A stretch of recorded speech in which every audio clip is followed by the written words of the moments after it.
Mindfuck, written by Christopher Wylie, is an in-depth exploration of the Cambridge Analytica scandal and the broader issues it raises about data privacy, surveillance capitalism, and the manipulation of democratic processes.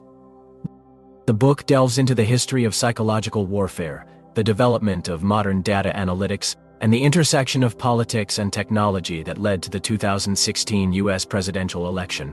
Wylie begins by discussing his own background in data analysis and his eventual role as the head of research at Cambridge Analytica. He describes how he was recruited by a mysterious figure named Steve Bannon, who would later become Donald Trump's chief strategist, to work on a project called Project Alamo.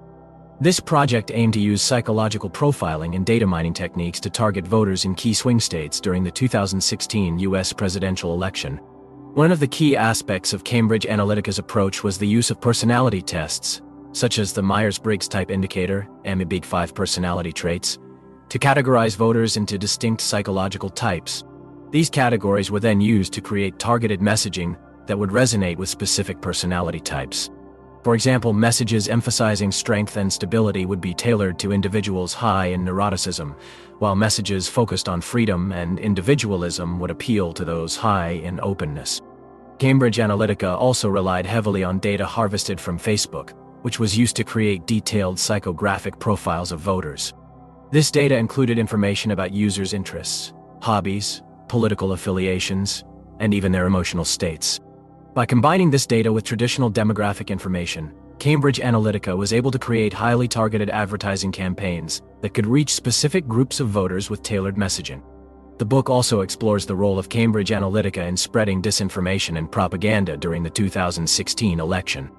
One of the key tactics employed by the company was the use of fake news, which was designed to sow doubt and confusion among voters.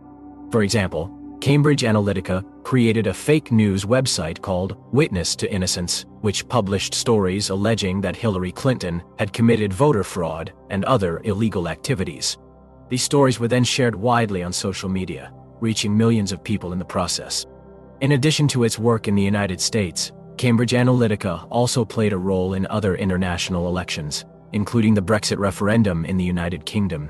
The company worked closely with the Vote Leave campaign, using similar tactics of data mining, psychological profiling, and disinformation to influence public opinion in favor of leaving the European Union. One of the most disturbing aspects of Cambridge Analytica's operations, as described by Wylie, is the extent to which it exploited vulnerabilities in social media platforms like Facebook. The company was able to harvest vast amounts of data from Facebook users without their knowledge or consent, thanks to LAX data protection policies and the willingness of some Facebook employees to collaborate with the company. This raises serious questions about the ethics of data mining and the need for stronger regulations to protect individual privacy. The book also delves into the broader context of surveillance capitalism, which is the economic model underpinning companies like Cambridge Analytica and Facebook. Surveillance capitalism relies on the collection and analysis of vast amounts of data to create targeted advertising and other forms of commercial exploitation. This model has led to the rise of powerful tech companies that wield enormous influence over our lives, while also eroding our privacy and undermining democratic processes. Throughout the book, Wylie emphasizes the need for greater transparency and accountability in the tech industry, as well as stronger regulations to protect consumer privacy and prevent the misuse of data. He also calls for a re-evaluation of the role of technology in democratic processes, arguing that the current system is vulnerable to manipulation and control by powerful interests.